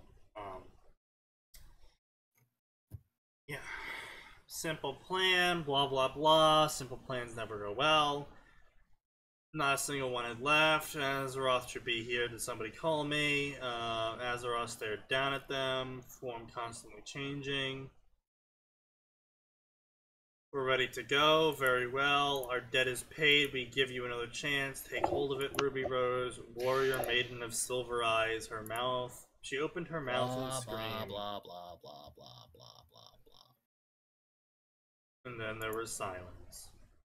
The last 8 days had been the most stressful in Yang's life. Her partner ran off, and her little sister disappeared. She was gearing up for another search of Ruby. Lock up where she kept Bumblebee. Group of people wearing suits of armor do we have any knowledge of how long? Is this going to be one of those Ruby comes back and she's only been gone for a year or a month? She's only been gone 8 days. Are you fucking kidding me? Yes, that is exactly what it says right here. Her sister disappeared 8 days ago. And you sound really angry. I'm just... It's a trope, and it's not necessarily a bad trope, but based on the way this story's already been going, I don't have confidence the author can handle this intelligently, correctly, or without making it trite as hell. We will revisit this story next Tuesday to see if Zeke's is talking out of his ass or not. In the meantime, I have been slipped something else to read. Oh, okay. Sorry, I decided to peek at chapter 2. Nah. No, Ruby hasn't been gone 8 days. She's been gone 6. But apparently between day 8 and 6, I guess Blake fucked off. Blake needs to quit doing that. I hate that so much. Indeed. Yes, Skelly Kitty. 20 years does in fact equal 8 days, according to the author, with his hand-wavium of lore and time. Which, I mean, to be fair, I was gonna say, this is a Titan, so they kind of... It's a Titan. The Titan can do what it likes. That's not what my issue is. Yeah. My issue is that I don't think the writer can handle it well. And it's exactly what I called it to be right at the start. It's going to be a overpowered Ruby going back to probably around the start of the show and kicking everyone's and waffle ass. stomping all the problems, which that's fun. There's plenty of room for overpowered Ruby, but A, tell us that it's got a godlike Ruby from the start. Well, not even that. I mean, technically, she probably wouldn't even be godlike. It's just, WoW Death Knight powers are kind of OP as shit. Okay, no, but then put OP or something, like... Yeah. But, the other thing is that, like... Again, I'm fine with powerful characters. It's fine if you have powerful characters. I'm not saying you can't have powerful characters. I'm saying I just want to... It's gonna be boring. Yes. I personally don't want to see the character being superpowered right off the start. I want to see some sort of backstory to this. I don't care if the first chapter was just like 1,000k snippets as the years pass by of, spectacular events Ruby got up to as a Death Knight. I would have been more interested going through the normal events of WoW. That alone is spectacular in and of itself. Yeah, like, I realize, like, this is the problem that I see in a lot of fanfiction authors. And again, personal problem, this is my opinion. A lot of authors are like, oh, wow, wouldn't it be so amazing if, in this instance, Death Knight Ruby was in Remnant? They could do blank and blank, and that would be awesome. But they don't want to write everything that leads up to Death Knight Ruby. So they start the story off with, oh, it's an experienced Death Knight Ruby, and now, after 20 years of adventure, she's going back into the start of Remnant. You know what I mean? Like, we're kind of just skipping all of that character development and plot and history that we kind of need to know to give a shit about the story unless we're taking it at crack point. You know what I mean? Yeah. Because, I mean, that story that we just read works perfectly fine if you're not taking it seriously at all and you're just like, I'm just here to see Death Knight Ruby kick shit. That's fine. And the story had no real spelling or grammatical errors besides my gripe with the parentheses, but even then, that's sort of in the story narratively fine. But, it's just, if you look at it from a crack perspective, it's perfectly fine. If you look at it from, this is a serious fan fiction story, I'm going to sit down, and it's going to be, massive, well thought out plot development.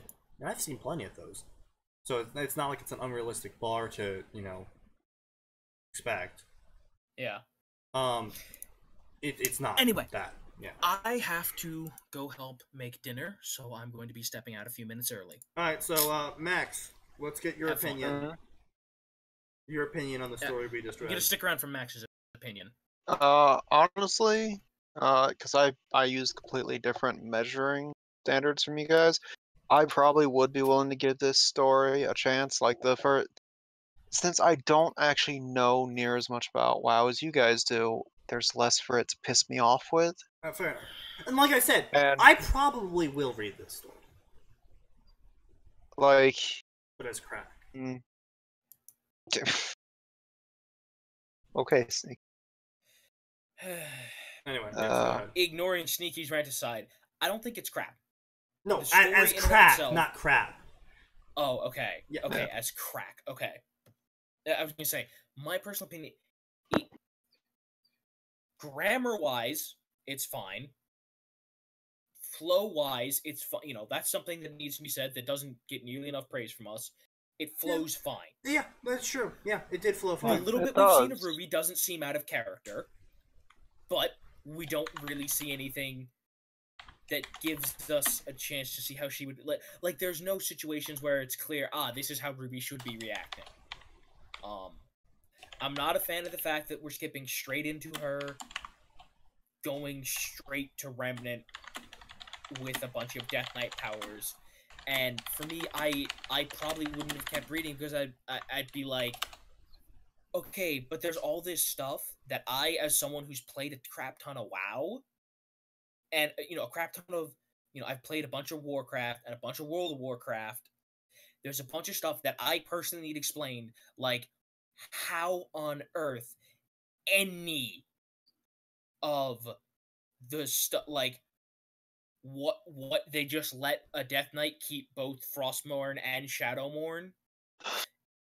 Yeah. Like, that's a huge, huge problem. And there's no explanation of when this is, like, what events have occurred. Like, just give me a little brief headline. Like, we did though. We did get a brief, telling of some of the events that had occurred in the expansion packs. Okay, I know, but like, I get your point though. Is there's basically no real timestamp on it besides 20 years later in an ambiguous future.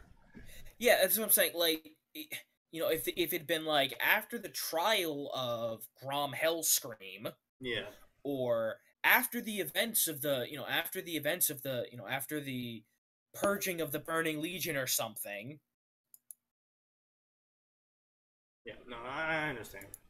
So anyway, Max, finish your opinion that Atin so rudely cut into. Sorry, my apologies. If I think about it, I probably will just put this on the list of things to, read through. Like, again, good flow, well written. I don't know enough about World of Warcraft to be as angry as you guys are. And again, I actually don't judge my fan fiction all that different from the way I judge original fiction. Yeah. I just make I have a few different things about it, but otherwise I give it the same chance of, all right, I'll give it 1 to 3 chapters. If I don't like it, I drop it. That is something worth bearing, at least for me. I generally give things 1 to 3 chapters as well. But since this is a first impression show, my requirement is a little bit stricter. It needs to be getting my attention from the start. Well, again, that's another thing we tried to make clear about the show. Yes. But even leaving that aside, if I was looking at this on my own personal time, I wouldn't be able to keep going because I'd have too many lore questions. Fair enough. That's what I want. That's the thing that's doing this in for me. Is there's a bunch of questions lore-wise that I need answered that aren't answered, and that messes with my suspension of disbelief. And not in a way that makes me go, oh, I want to see how this gets explained. It's a, why is this not being explained? Yeah. On top of that, I approach everything, at least fan fiction at minimum, from the 3-point angle, as you've all heard me explain before. The characters, the plot, and the setting. And so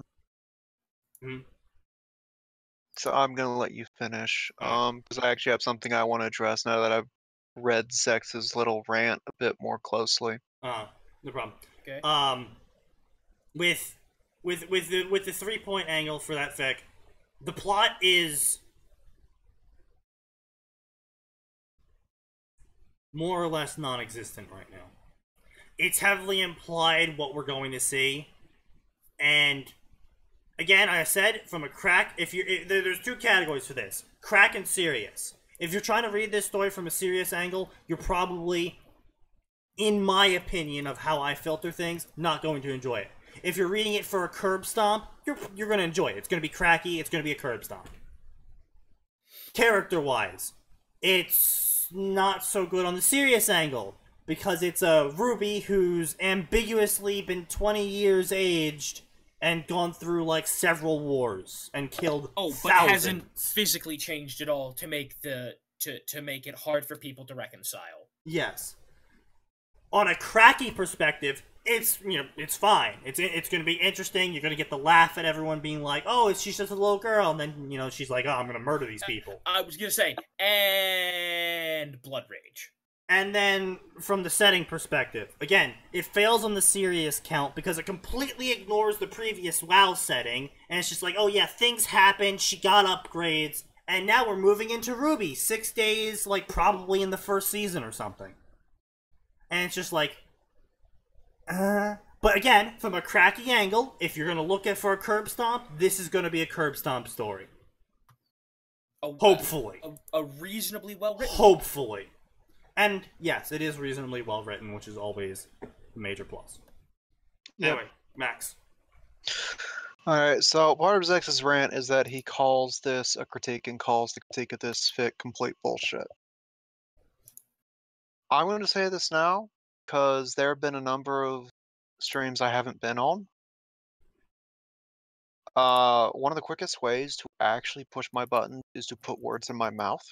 It's one of the quickest ways to get me to actually tell you fuck off and fuck you seriously. You guys have seen this maybe 3 times. Yeah. Yes. Do not put words in my mouth here.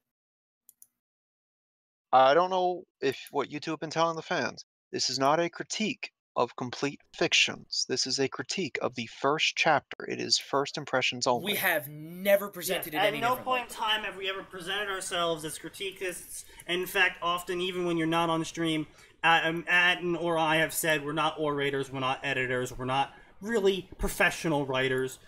By no means is this a professional critique. The show is called Fanfiction Contempt Theater. Read a bunch of books and a bunch of fan fiction and are tired of lazy, low-effort writing. Yeah. Which, I do want to say, this does not fall under the category. It does not. However, it is a bit... We still can find issue with it, Yeah. and as Zeke's put it, we are nitpicking. That is part of your job when you...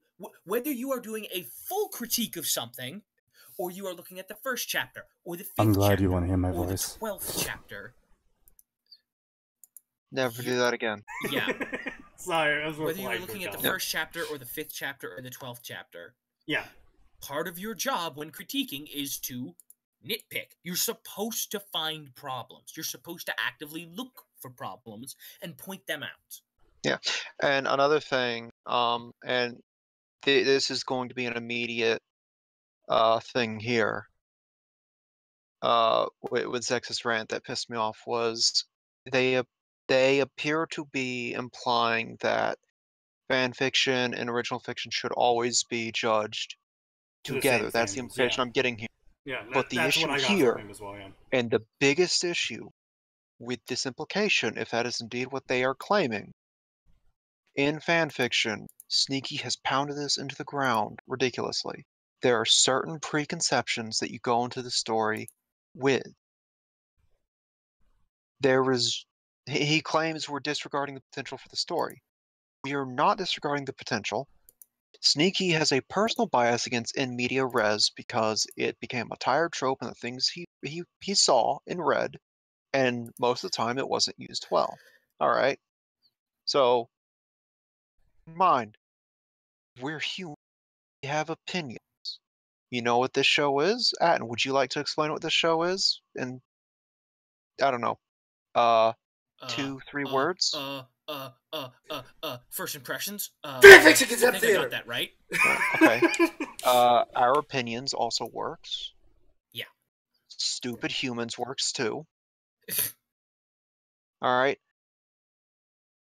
It's all well and dandy to say that a critique of this fic is bullshit if this was an actual critique. Me, I want to see this story, because so far, it's got a lot of potential. I like seeing potential.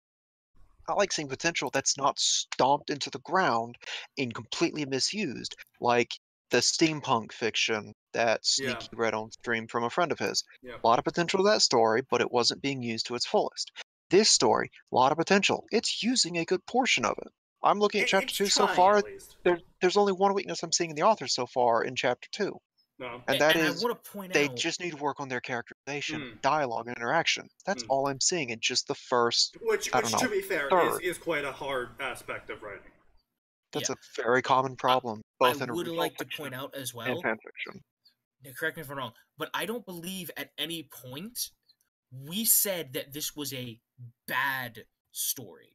No, we said there was a lot of stuff we disagreed with. Yes, I did. Yes, I did say a lot of things. I dislike this and I dislike that, but I do not believe Isley will probably tell us next time around. I do not believe at any point in time I said this was straight up a bad story. No. I don't think I did. If I did, I would like, if I did, I am saying that was an incorrect statement, and I am recanting that right now, I do not think this is a bad story. I think this story has a lot of things I disagree with, especially as someone who's a very big fan of WoW, who admittedly hasn't had time to play it in a while. And you Or know what, money. Deathgun? You're allowed to like this story. An opinion that differs from ours, ban him! No, I'm just kidding. Okay, no, we don't do that. No, like, I think it'd take a lot for us to actually be willing to ban someone. Porn, pretty much. Porn, graphic content, Yeah. Just, but, yeah. Don't push those. Don't push those lines. That's No. a very bad idea. Yeah. Anyway, yeah. Anything else? Anything? Final statements? No, just I actually do hope I'm able to be on stream next week because again, first chapter was just boring to me, but that's because I don't understand World of Warcraft. But now that we're all in that Ruby, much. Well, I was gonna So say, I'm I mean, relying that's a more on really my stuff important with- thing to point out, though. You just said the first chapter was boring. That's a really big, and no, that won't be true for everyone. But that's an incredibly important thing to point out. that is true. We have talked Not about a that lot before. happened in this chapter. Well, I mean, it's not only A that. lot happened, but it wasn't expounded upon like I feel it should have. That's all. Again, fan fiction, you come in with preconceived notions. Like, even a simple author's note to start a story. This is an AU. Yeah. Blank will get development later in the story. Yeah, Please that bear would- with it. yeah, that I would say- alone would have Now, completely while we would changed have how we umbrage approach the with chapter. that in and of itself as somewhat lazy, we would be like, we can at least then excuse these things. Because the author is Because claiming they're going to explain it later. You know? Yeah. And no, I get that. I get all that, and I have said this before. You have to pick one audience to write for, typically, when you're writing a crossover. You have to assume the most popular one has the largest audience and is the most likely to read your story. So if it's a WoW Ruby crossover, I don't know the statistics at this point. I don't know which one's more popular. I would assume I would bet Ruby. Ruby at this point, yeah. Because the WoW community doesn't exactly go on looking for fan fiction. They're too busy playing WoW. I was just saying they're also too busy. Yeah, They're too busy making their fan fiction on the roleplay servers, Which Max is an exemplary of. And this is the point I'm trying to drive home. Is so we don't need to explain Ruby stuff, because it can be assumed that if you're looking at fan fiction for Ruby and in the crossover section, you're probably looking at it from the Ruby section. You know, Occam's razor. So, when you're writing the WoW Ruby crossover, it's a good idea to explain WoW, at the bare minimum, Death Knights and the whole story behind them. Enough so that someone who doesn't know WoW, like Max here, but knows Ruby, can get that explained to him, and he can be like, oh wow, this is exciting because I understand it now. And now I'm interested to see how this goes because I understand what the Death Knight powers are, and I can see how that would change things in Remnant, and, you know, etc., etc. And there's a couple of very important things to explain about Death Knights, and, like, for instance, it's incredibly important to explain why, after 20 or so years of going through wars and crap, Ruby's personality may have been largely unchanged, because if she was one of the first Death Knights, she would have been essentially a mindless murder machine for 10 years, Sneaky, give or take? Shit, at minimum, okay, let's see, Wrath of Lich King starts quite some time after the events of WoW, Burning Crusade. Mm-hmm. I would say at minimum 5 years. Easily. And bear in mind, she has to have been dead for a while before that. No. You can be raised once you die. No. I mean, Arthas didn't start off resurrecting. He didn't go around killing big heroes and resurrecting them. First, he went around to the big dead heroes and resurrected them. Because he needed to build the Death Knights. That's the thing, though, is the author did mention that she is the oldest Death Knight. Yeah, and that she was killed during the beginning of Wrath of the Lich of Warcraft 3: The Frozen Throne. In terms of the culling of Lordrum. Right, I'm just saying. So she's been dead for quite some time. Yes. So, and then she spent another 5 years as minimum, another 5 years as a brain dead husk. Yeah. And then very, very, very slowly would have gotten like correct me if I'm wrong. Again, these are all presumptions. Most of the Death Knights didn't just snap back to consciousness, right? The way it's told is because they were so close to the Holy Lands. This is what I got when I did this story. They were really close to the Holy Lands, and that's when all of a sudden everyone there was like starting to get feelings and shit again. Right, they were slowly waking up. And because they were so close to the Holy Lands, and it was disrupting Arthas' control over them. And it was minor things. You still slaughtered hundreds of people, even while aware of it all. Like, that was another thing I believe that they kind of, like, impressed on, is, like, you, the person, were aware of what you were doing now, as you slaughtered all these people, and you couldn't stop it. Yeah. And then it all accumulates with Arthas showing up out of a death portal for some reason. And trying to 1v1 Tyrion for trying to rip away the Death Knights, because Tyrion was like, you know, I can purge your control of them, and then you'll lose your strongest fighting force. And Arthur's just like, well, I can't let you do that. And then he gets his shit kicked because he's trying to fight Tyrion on the holiest of Holy Lands. And so he retreats, and all the knights get freed, and they all remember everything they did, but they also remember who they were. But that would have caused significant personality change in pretty much everyone. And it did, according to canon. Yeah. The fact that Ruby didn't suffer any change. Yeah. So it's just a lot of the little things that are just, again, if you're trying to take the story seriously, you're not going to enjoy it. Not even just necessarily seriously. Just if you're trying to get into it from the WoW side. Yes.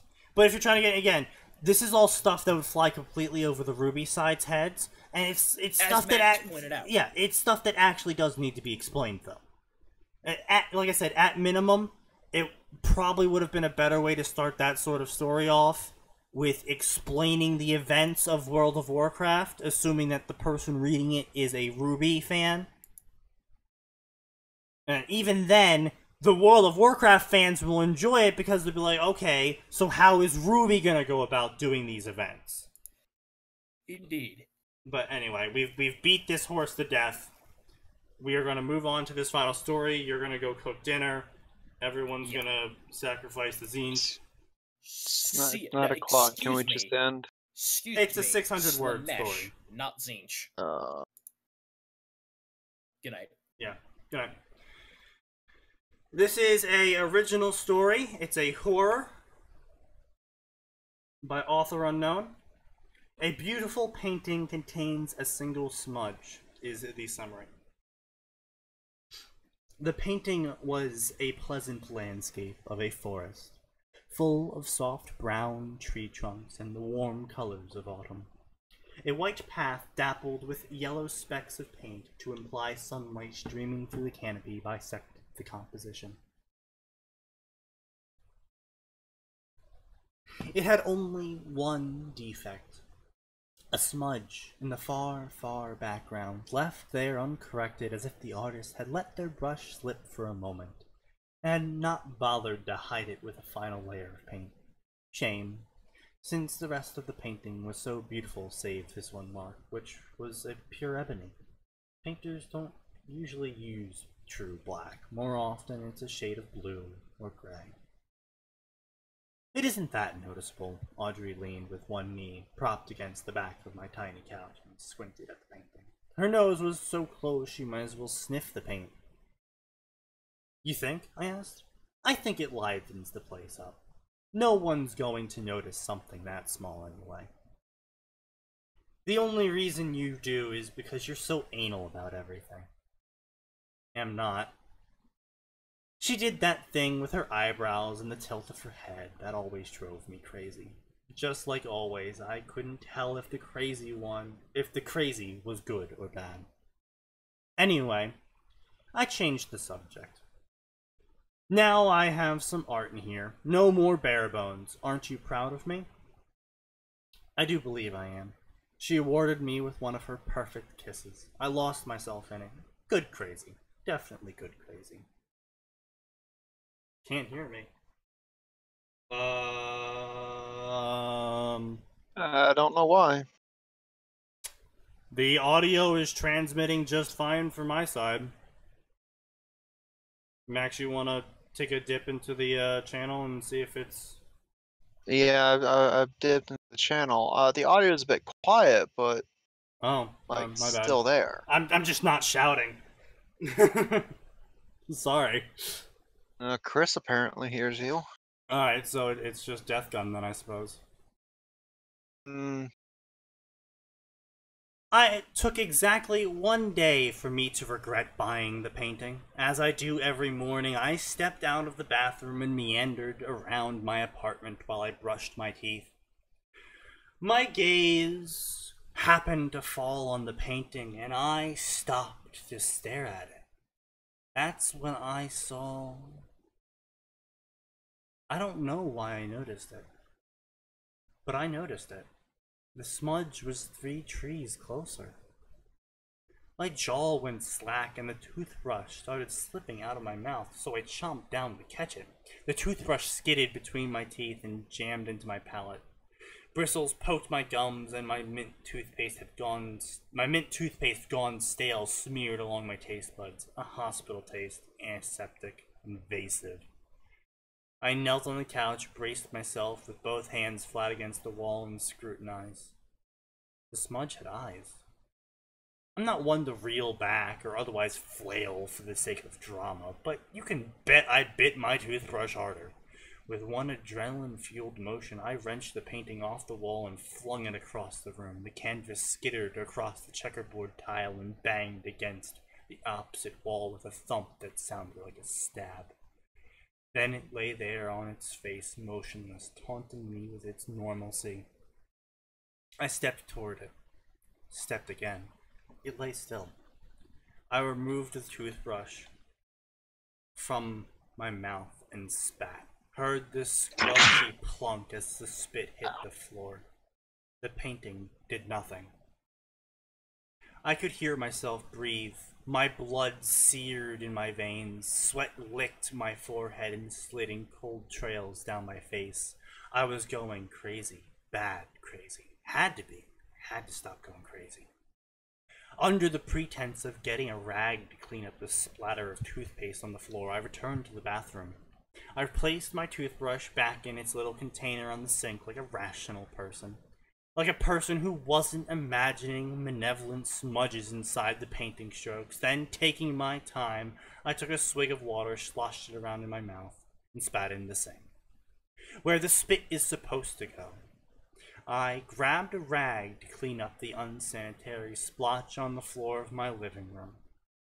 Breathed in and out, exited the bathroom rag in hand. Took one step, then another, breathed, and halted. The rag slipped from my fingers. I didn't hear it hit the floor. That smudge had never been a smudge. That's it. Nice little tiny story. Alright then. Let's get into that point in time where we give you... what's the word I'm looking for, Max? I don't know. Farewells? Let's go with farewells. Sure. Farewells sound good.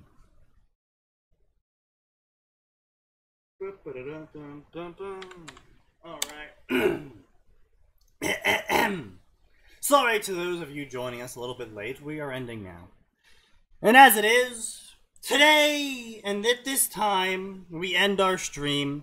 If you enjoyed such a stream, podcast, talk show, call it what you want, then feel free to join us 7 p.m. to 9 p.m. Eastern Standard Time or GMT -5 on Tuesdays and Fridays.